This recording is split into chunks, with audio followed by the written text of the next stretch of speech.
何生何太涉嫌啊傷人喎，係喎，兩個人都傷人啊！何生何太涉嫌傷人啊，係兩個人都傷人啊，互打啊互揼啊，唔單止添啊，有利器啊，有利器啊，呢個先至係危險啊嘛，咁樣所以實在太恐怖啦。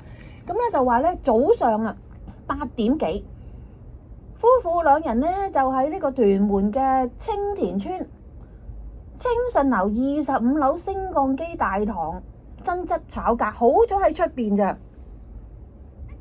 又喺升降機大堂爭執吵架，好似我哋而家喺紐約咧審緊呢個吹牙老爹咁啊，俾人哋係錄影噶。咁佢哋一定錄影咗啦，你大堂一定我估計應該有錄影啦嚇，唔係一定係有錄影嘅。好啦，咁啊奇怪咯喎，咁啊但係咧45歲嘅何太咧就帶同行李準備前往內地，咦又係喎，真係嗰個翻版喎，記唔記得啊？佢嗰個嘅以前當時係佢嘅女朋友阿卡士都係拎住啲行李話要走嘅，係咁啊。可伯就嘗試係阻止佢，唔俾佢走啊！咁啊，今次咧就嚴重地可能就係獨走，即係唔拉可伯。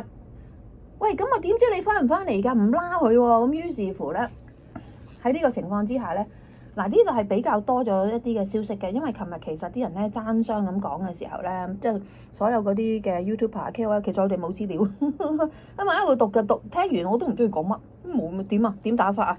佢淨係話點樣傷法啫喎，冇話啲邊度打邊度咁啊！好啦，而家就出咗多啲啦。事緣咧呢一個嘅45歲嘅何太帶同行李準備前往內地，77歲嘅丈夫可伯就試圖阻止嘅。咁啊雙方咧於是乎就發生爭執啦。期間咧可伯咧就取出一把萬用摺刀，唔係用殺蟲水啦，今次萬用摺刀啊，總之開乜都可以用到佢都真係啊！今次佢真係麻煩啦，帶有呢啲咁嘅兇器係嫌疑住咧，隨時咧就已經係隨時落手咁嘅款啦嚇。咁咧就咧何太後腦咧被刀傷流血，哇後腦喎係咪從後施襲啊？如果咪點樣係後腦啊？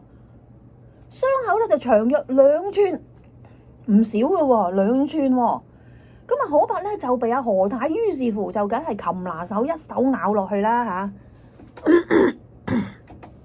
講真，利器嚟講，即係手無寸鐵有棚牙啊嘛，一牙就咬落去牙。呢下咧可伯係輸蝕嘅，因為佢啲牙可能係假嘅鬆散噶嘛，咁所以咧一嘢咬落去，咬到佢流血啊！咬邊度？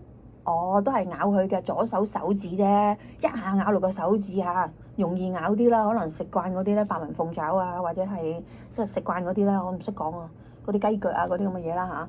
兩個人咧就由救護車咧送往屯門醫院。